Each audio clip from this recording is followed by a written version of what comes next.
Meus queridos irmãos, onde você estiver, abra comigo a sua Bíblia no livro do profeta Joel, capítulo de número 2, e os versículos do 23 ao 27.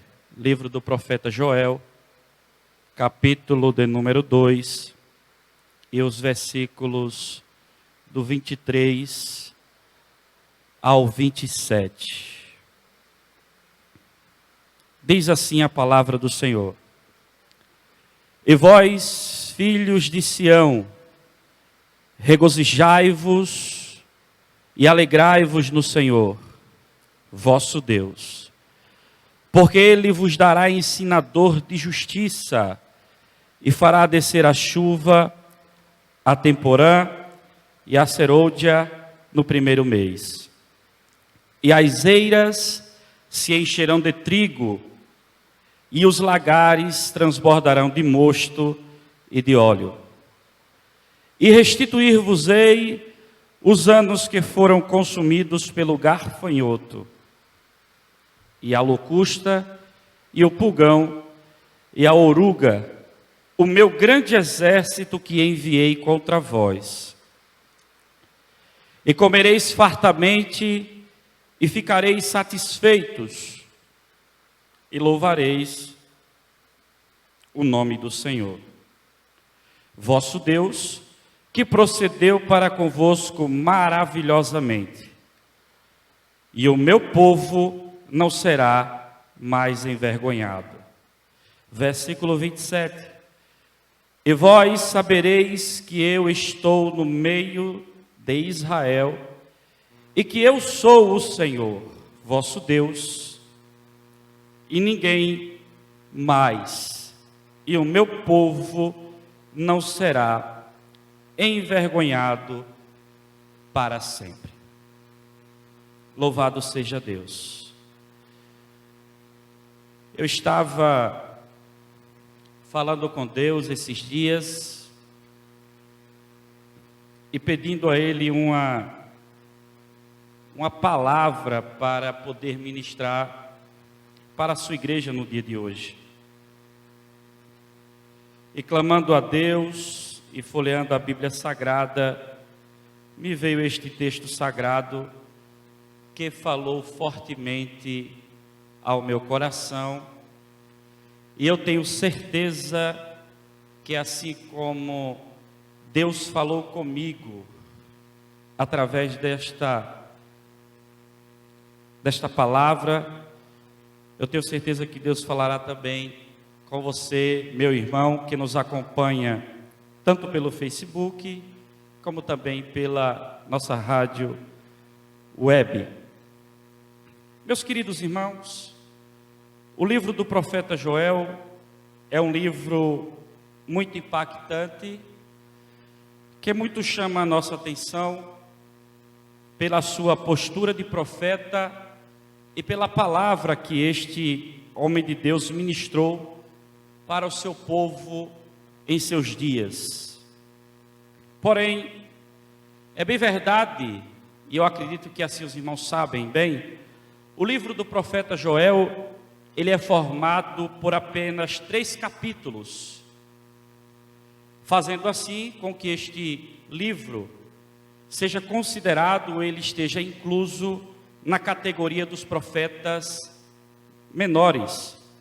E quando nós falamos profetas menores, nós não estamos inferiorizando, ou esta classe de profetas não é inferiorizada por estar na categoria de profetas menores. Esta categoria ou esta classificação está relacionada ao conteúdo que estes profetas deixaram escritos para nós através da palavra de Deus, óbvio.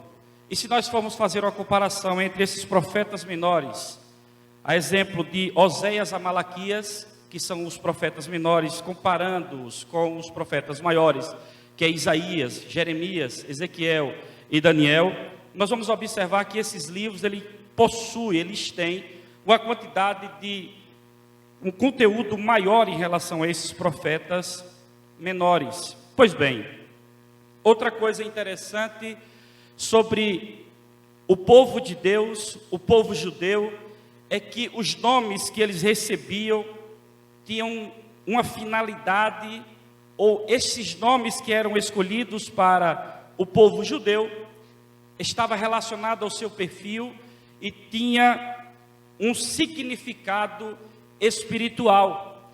E com isso eu estou querendo dizer que o livro do profeta Joel, ou melhor, o profeta Joel, o seu nome tem como significado: o Senhor é Deus.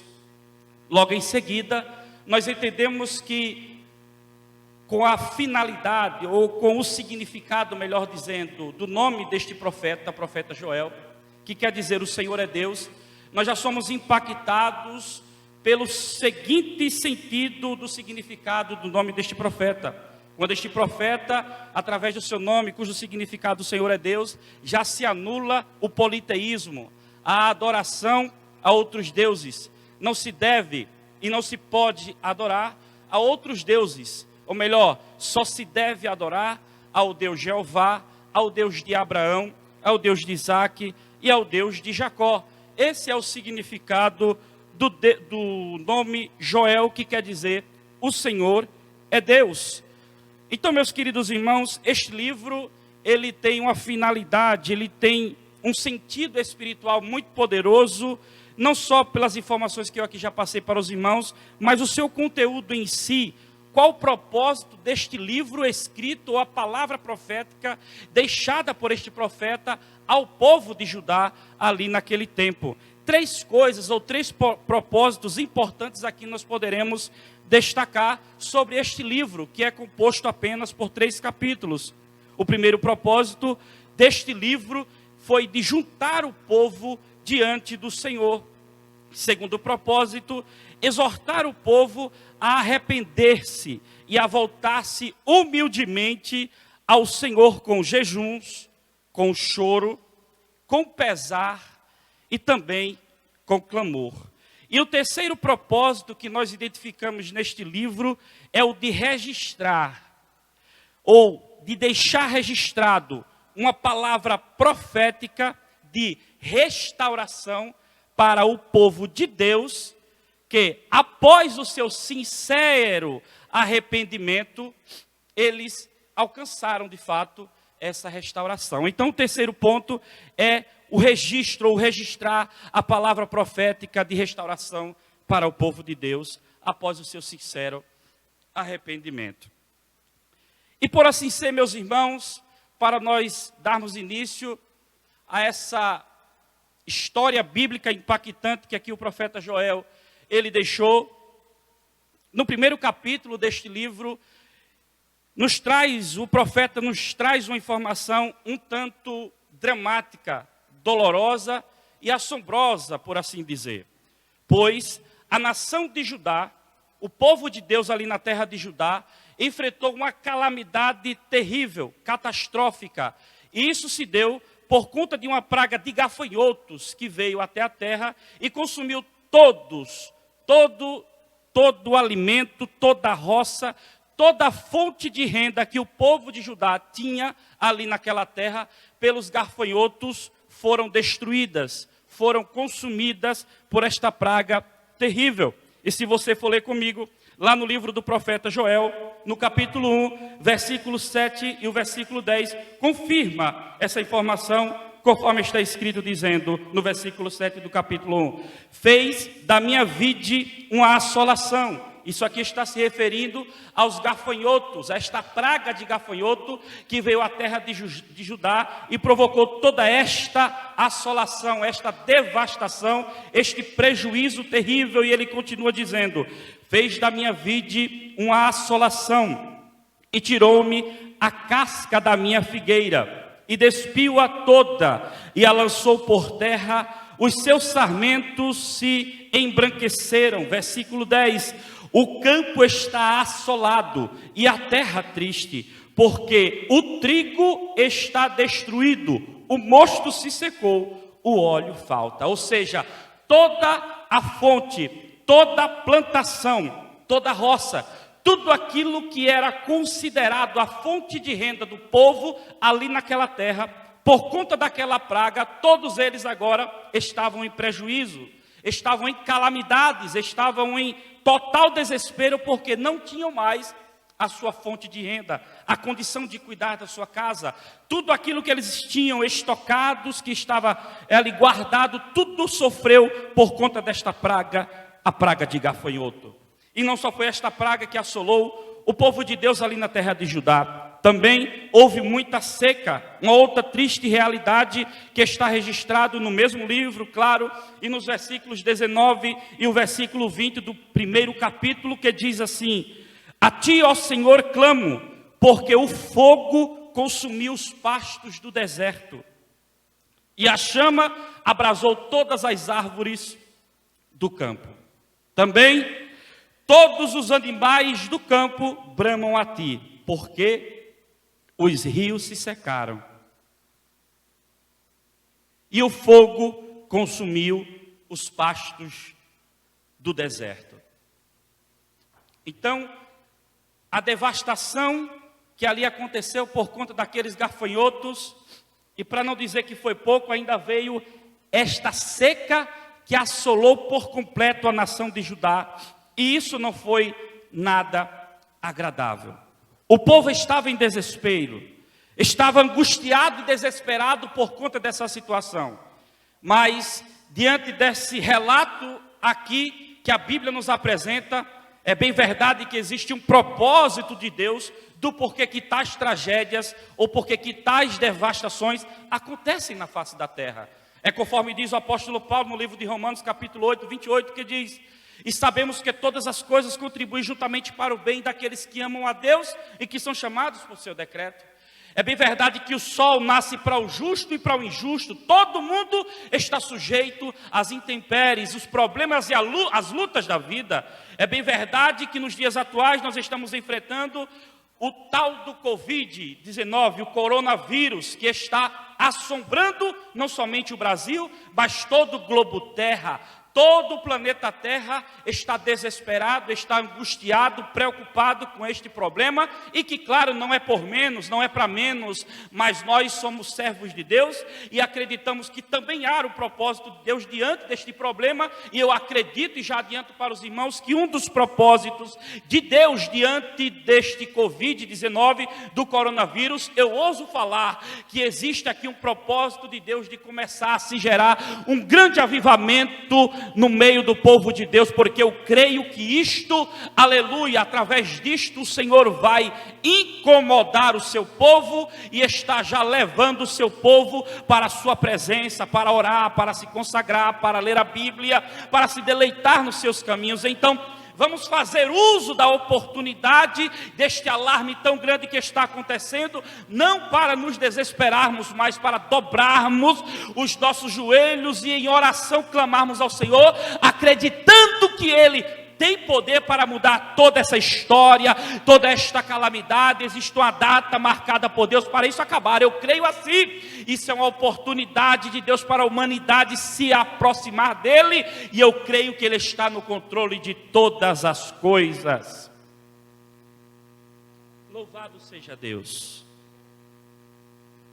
E meus queridos irmãos, após essas informações sobre esta praga de gafanhotos e sobre esta seca que estava assolando a terra de Judá, eu consigo entender que o propósito de Deus com esta praga e também com esta seca, são 4 pontos que eu quero aqui falar para os irmãos. Primeiro, sobre essas duas situações dramáticas. A primeira é de reconhecer Deus, ou de reconhecer que Ele é Deus.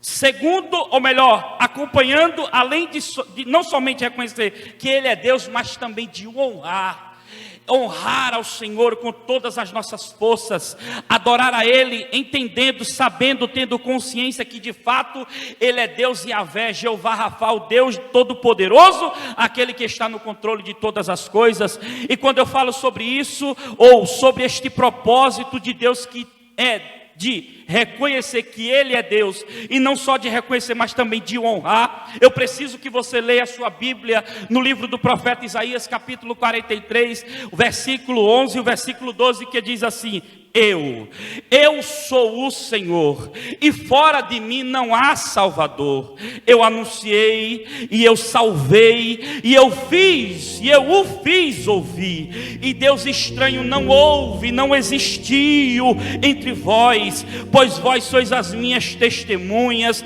diz o Senhor. Eu sou Deus. Então preciso sim reconhecer Jeová como Deus Todo-Poderoso, o Criador dos céus e da terra, e consequentemente transmitir para Ele toda a honra, toda a glória, toda a adoração, todo o louvor, toda a majestade. Pois assim como João diz lá no capítulo 3, versículo 30, é necessário que Ele cresça e que eu diminua. Estou atribuindo a Deus o seu poder, a sua honra, a sua glória e a sua majestade. Meu querido amigo, ouvinte da palavra de Deus, o Senhor, Ele é digno de ser adorado, Ele é digno de ser exaltado, e Ele quer ser o Senhor da tua vida, da tua casa, da tua família e dos teus negócios.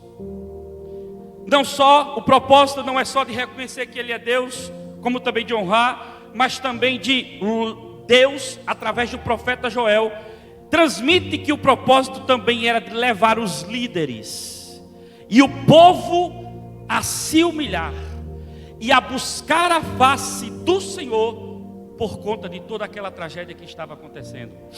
Algo precisa acontecer para que o povo venha despertar e se dobrar diante de Deus, buscar a sua face. E me permita usar uma colocação muito simples aqui, dizendo: às vezes estamos muito folgados, não nos dispomos a buscar ao Senhor, e é quando nesta oportunidade de muita folga, Deus vem com a sua mão poderosa e decide nos apertar, gerando o seguinte sentido: eu quero te levar à minha presença, eu quero que você venha desfrutar comigo de um relacionamento melhor. Então esta praga que ali estava existindo na terra de Judá, também dos seus propósitos que Deus estava querendo transmitir para o povo, não só para o povo, mas também para os líderes. Conforme está escrito no capítulo 1, versículo 13 e 14, que diz assim: cingi-vos e lamentai-vos, sacerdotes, gemei, ministros do altar, entrai, passai vestidos de panos de sacos durante a noite, ministros do meu Deus, porque a oferta de manjares e a libação cortadas foram da casa de vosso Deus. Continuando aqui para nós comentarmos algo sobre isso, ele diz também: santificai um jejum, apregoai o dia de proibição, congregai os anciãos e todos os moradores desta terra na casa do Senhor, o vosso Deus. E por último ele diz: e clamai ao Senhor. Veja que o prejuízo não estava limitado somente ao povo, externamente falando, quando eu me refiro também à igreja, mas o prejuízo também estava alcançando o templo, a obra do Senhor, porque consequentemente o povo sendo atingido, não tendo produção, não tendo lucro, não tendo renda, a obra do Senhor, que não é órgão que depende do governo federal, estadual, municipal, ela também sofre. Então eis aqui a necessidade de Deus também chamar a atenção da liderança, fazendo o seguinte: não só é o povo, mas os líderes também precisam se curvar, clamar, insistir, para que Deus venha mudar o estado crítico, a situação que vive a terra, porque só através da oração, através do clamor, da insistência e da perseverança, é que nós alcançaremos o favor, a misericórdia, e assim nós alcançaremos o agir de Deus ao nosso favor. Além, meus queridos irmãos, de também querer levar os líderes, o povo, para se humilhar e buscar a face de Deus, aleluia, ele também diz aqui o seguinte: que só através da oração, e da humilhação, é que o Senhor escutará e atenderá o povo, correspondendo com as suas necessidades. O povo estava vivendo desesperadamente com tudo que estava ali acontecendo, e não era para menos. As plantações foram destruídas, o que tinha de estoque não existia mais, estava uma total miséria, estava uma total calamidade. Mas a receita está aqui. Precisa-se encontrar forças, saber que Deus é Senhor e com esse entendimento me dobrar diante dele e clamar a sua misericórdia para que ele entre com providência e mude essa situação que está na terra, mude essa situação que está no globo terra nos dias atuais, principalmente sobre o coronavírus, sobre essa pandemia que está se alastrando na terra. Nós somos a igreja, e eu ouvi uma palavra da esposa de um pastor há um tempo atrás, eu nunca esqueci daquela palavra, quando ela disse assim: a igreja de Cristo na terra, ela é soberana. E eu guardei aquilo porque ela estava querendo dizer o seguinte: a igreja, ela tem o poder de Deus em sua vida, e quando ela decide se dobrar, buscar a face de Deus, Deus entra com providência e escuta a sua oração. Será que você aí na sua casa, você consegue já glorificar ao Senhor e sentir a presença dEle? Nós não podemos recuar, nós não podemos desanimar. É tempo de, aleluia, como diz lá no versículo de número 10 do capítulo 3 deste livro de Joel,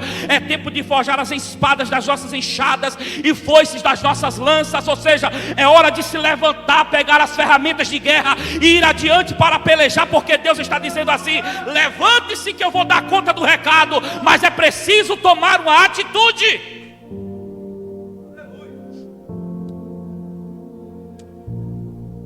Aleluia. Se anime. Só através da oração é que você vai conseguir, e da humilhação você vai conseguir chamar a atenção de Deus. Isaías 55:6 diz: buscai ao Senhor enquanto se pode achar, invocai-o enquanto está perto. Jeremias 33:3 diz assim: clamai, aleluia, clamai ao Senhor, aleluia.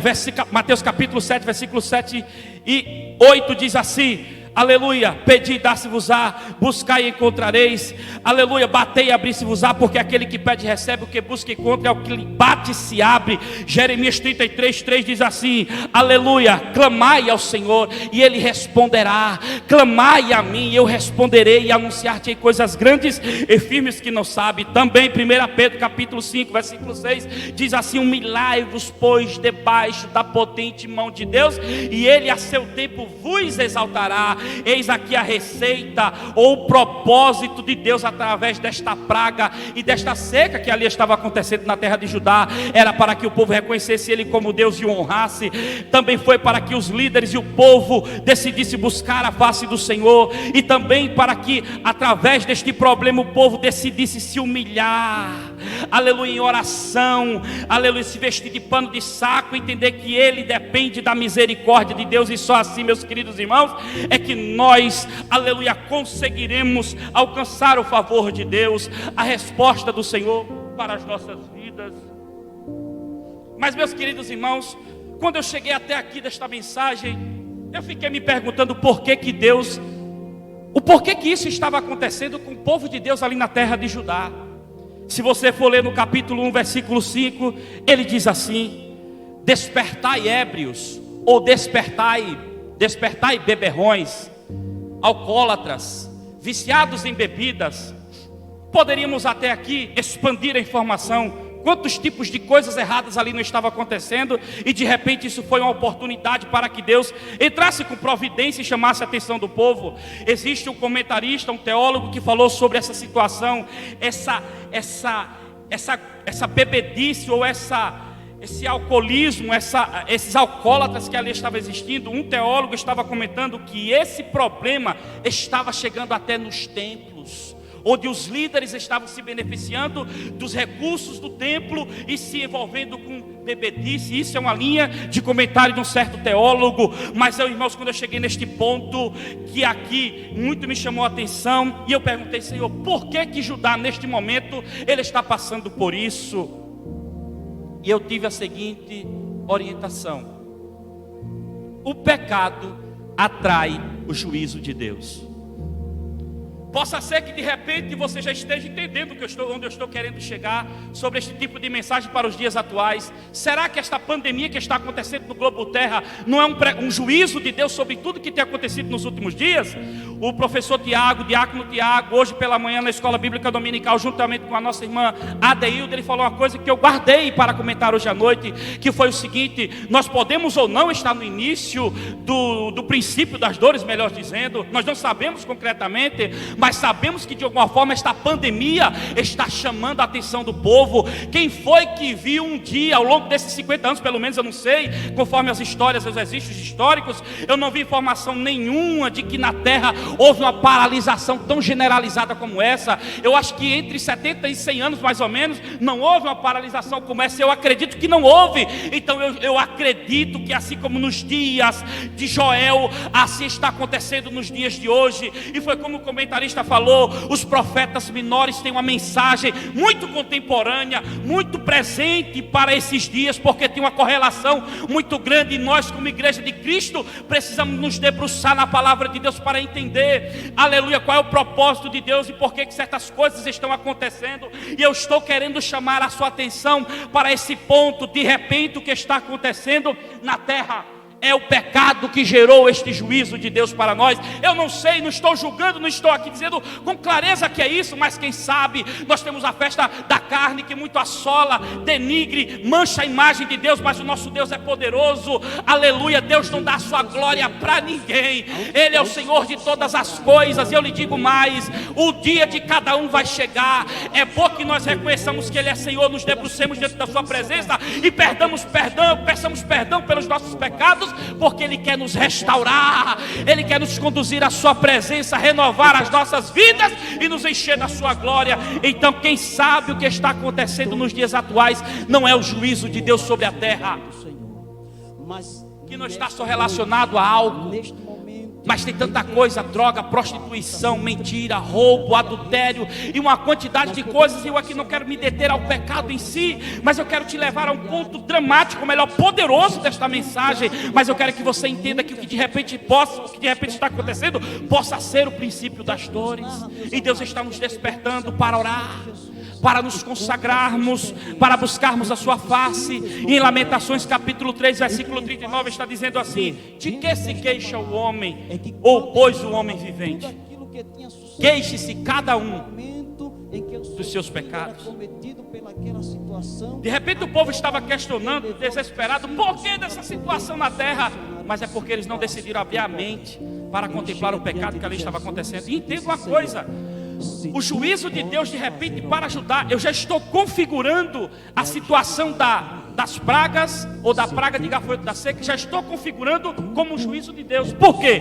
Porque com base no versículo 25, meus irmãos, glória a Deus, do capítulo 2, onde nós lemos como textuário da noite, está dizendo assim: e restituir-vos-ei os anos que foram consumidos pelo gafanhoto, e a locusta, e o pulgão, e a oruga, o meu grande exército que enviei contra vós. Ou seja, esta praga de gafanhoto e esta seca que estava acontecendo sobre a terra de Judá era de fato juízo de Deus para o povo daquela época. Meus queridos irmãos, e se era juízo de Deus, era porque algo estava errado. E veja que Deus, Ele tocou não foi só na população externa em relação ao templo, mas também no templo, nos líderes. Olha, se veste de pano de saco e desce, porque senão não haverá mudança de situação. Precisamos nos atentarmos para a palavra do Senhor. Então do que se queixa o homem? Queixe-se cada um dos seus próprios pecados. E já caminhando para concluirmos essa ministração, irmãos, Deus, Ele intensifica ainda mais o temor do povo. Sabe por quê ou como? Se você for ler o capítulo 2 deste livro, do versículo 1, meus queridos irmãos, até o versículo 11, você vai ver Deus usar o profeta e dizer assim: olha, essa praga de gafanhotos foi terrível aí para vocês? Foi. Imagine agora o que é que Deus está mandando eu lhe dizer. O que? Entrega, varão. Sabe o que é que Ele está dizendo? Ele está dizendo assim: eu enviarei um exército, não é um exército de gafanhotos, mas eu enviarei um exército humano. E este exército, ele virá com toda a fúria, e ele vai acabar com tudo. Se está ruim, vai ficar ainda pior. Agora vocês imaginem, o povo já estava desesperado, angustiado, triste por conta de tudo que estava acontecendo. E agora vem uma mensagem profética como essa, dizendo que vai piorar. Imagina o desespero. Que tipo de profecia é essa? Mas é desse jeito. Deus estava intensificando o quê? Intensificando o chamamento de atenção, o chamado de atenção do povo, para que este povo se dobrasse, fosse até a presença de Deus, reconhecesse Ele como Senhor. E você quer ver a prova de que Deus estava intensificando o chamado para que eles orassem? Sabe como? Versículo 12 e 13 do mesmo capítulo 2, quando ele diz assim: ainda assim agora mesmo, diz o Senhor, convertei-vos a mim de todo o vosso coração, e isso com jejuns e com choro e com pranto. Versículo 13: e rasgai a vossa veste, ou melhor, o vosso coração, rasgai o vosso coração e não as vossas vestes, e convertei-vos ao Senhor, o vosso Deus, porque Ele é misericordioso e compassivo e tardio em irar-se, e grande em beneficência, e se arrepende do mal. Essa beneficência aqui, ou esse se arrepende do mal, melhor dizendo, está querendo dizer o seguinte: qual é o pai que quer ver o filho na amargura, no sofrimento, na prova miserável? O pai não quer ver isso. Então ele, como pai, diz assim: eu não quero ver vocês sofrendo desse jeito, eu quero mudar esse quadro. Então olha o que eu já fiz e qual é a promessa do que eu vou fazer. Então se arrepende, não em vista, não se arrependa por vista, mas se arrependa de verdade, com o coração. Rasgue o coração para Deus, para o Senhor, e decida se entregar para Ele mudar toda essa história. E meus queridos irmãos, então, com base em tudo isso que nós aqui acabamos de falar, Deus, o Senhor Jeová, Ele já tinha preparado, na sua onisciência já estava tudo certo, Ele já tinha preparado um grande avivamento para o seu povo ali na terra de Judá. Um grande avivamento estava preparado para o povo naquela terra. Olha que coisa tremenda. E quando eu falo de avivamento, o sentido é amplo, é aberto.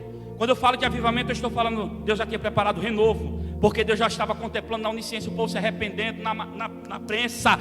O povo já estava se arrependendo na prova, no aperto. Então não espere chegar o aperto. Olha, se atente para o recado, vai até a presença do Senhor e tenta mudar esta situação, porque a promessa de avivamento está de pé. Aí vem renovo, aí vem cura, aí vem restauração. E a promessa futura, com base no texto sagrado, a promessa futura do derramamento do Espírito Santo sobre a vida do povo, que se cumpriu lá no livro de Atos dos Apóstolos, no capítulo 2, onde o próprio Pedro, após o recebimento do Espírito Santo, ele torna a repetir, ele reverbera essa informação para o povo daquele tempo, falando sobre a profecia do profeta Joel, que disse, aleluia, que derramaria do seu Espírito sobre toda a carne. Ele já era um daqueles que tinha recebido, e agora estava divulgando o recado para os seus irmãos da sua época. Então a profecia de fato aconteceu. Então, meus queridos irmãos, o profeta Joel está, aleluia, diante, glória a Deus, dessa devastação. Ele como profeta de Deus agora, aleluia, após esta devastação e com a humilhação do povo, aleluia, de Judá, ele profetiza dizendo que o Senhor, olha que mistério, ele, o profeta Joel, depois que contemplou o povo agora se humilhando, buscando a Deus arrependido, aí o profeta agora decide entregar uma profecia de renovo, de mudança de situação. Eita maravilha! Aí, se você for ler, meus queridos irmãos, eu vou ler aqui a Bíblia Sagrada na Nova Versão Internacional, NVI, que é o mesmo texto que eu li no início, porém essa tradução é mais compreensível, é mais fácil de se entender. Joel capítulo 2, versículos do 18 ao 27, para nós concluirmos, diz assim: então o Senhor, lembre-se do que eu falei, Joel, após contemplar a devastação e com a humilhação do povo de Judá, ele agora profetiza restauração para o povo, e ele diz: então o Senhor mostrou zelo por sua terra e teve piedade do seu povo. O Senhor respondeu ao seu povo: eu estou lhes enviando trigo, vinho novo e azeite, o suficiente para satisfazê-los plenamente. Nunca mais farei de vocês motivo de zombaria para as nações. Levarei o invasor que vem do norte para longe de vocês, empurrando-o para uma terra seca e estéril, a vanguarda para o mar oriental e a retaguarda para o mar ocidental. e a sua podridão subirá, o seu mau cheiro se espalhará. Ele tem feito coisas grandiosas. Versículo 21. Não tenha medo, ó terra, regozije-se e alegre-se, o Senhor tem feito coisas grandiosas. Não tenham medo, animais do campo, pois as pastagens estão ficando verdes, as árvores estão dando os seus frutos, e a figueira e a videira, aleluia, ficam carregadas. Oh, aleluia. O povo de Sião, aleluia, alegre-se e regozije-se no Senhor, no seu Deus, pois ele lhe dá as chuvas de outono, conforme a sua justiça. Ele lhe envia muitas chuvas, as de outono e as de primavera, como antes fazia. Ou seja, tudo vai voltar ao seu segmento normal e natural, não vai faltar, vai ter cuidado, vai ter providência. As eiras ficarão cheias de trigo. Os tonéis que não tinha mais alimento, tudo estava estragado. Os tonéis, oh aleluia, aleluia, transbordarão de vinho novo e de azeite, aleluia. Vou compensá-los, meus queridos irmãos, pelos anos que, aleluia, pelos anos de colheitas que os gafanhotos destruíram. Tudo aquilo que foi roubado, destruído, tirado, Deus está dizendo que vai restituir, que vai restaurar, vai trazer de volta. Então tudo aquilo que foi consumido pelo gafanhoto, Deus está dizendo que vai trazer de volta.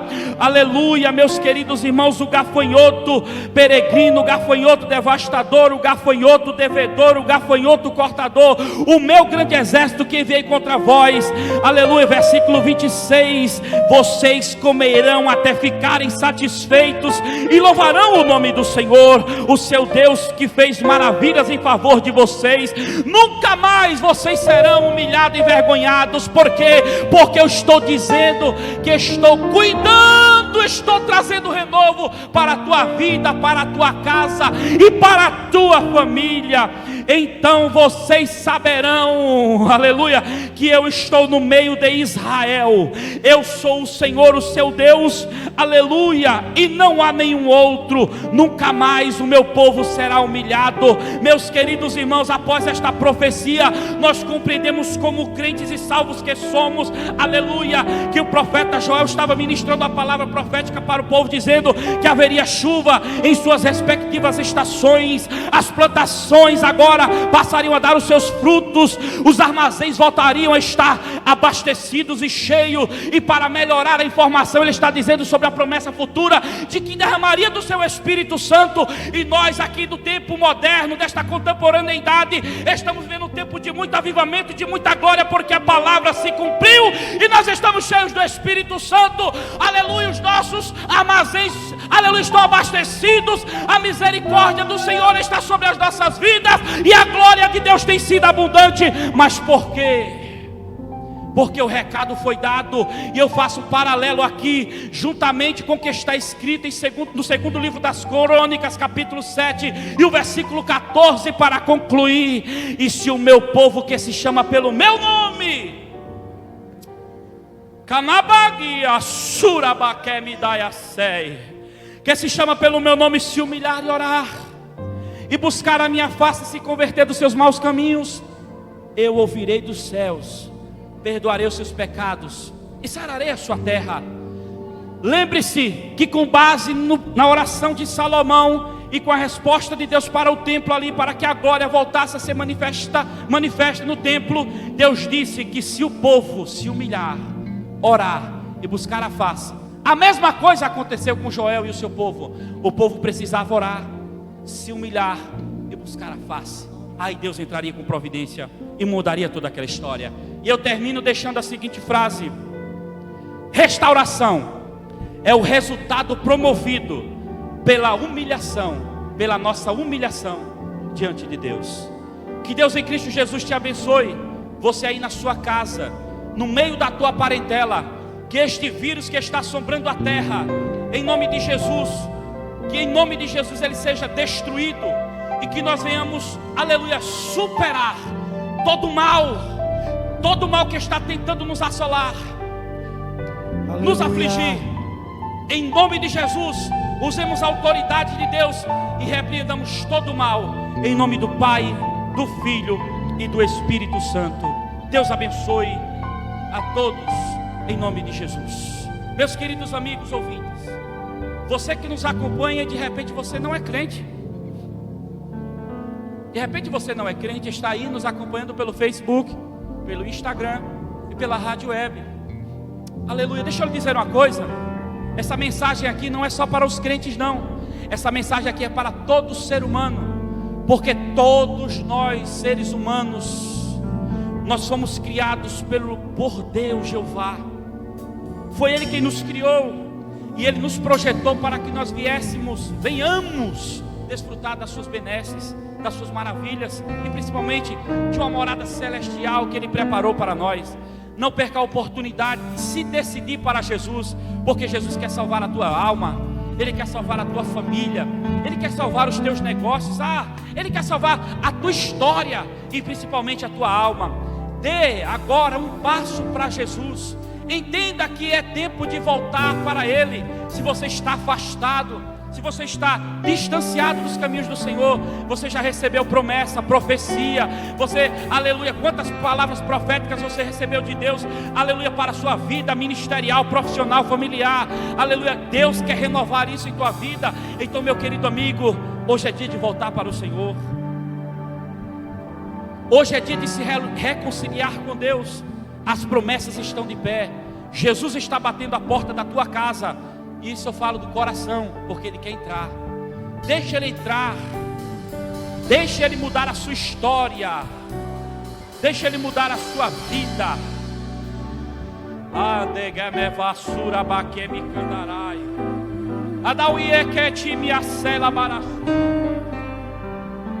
Deixa Ele mudar a sua vida, a sua história e a sua família.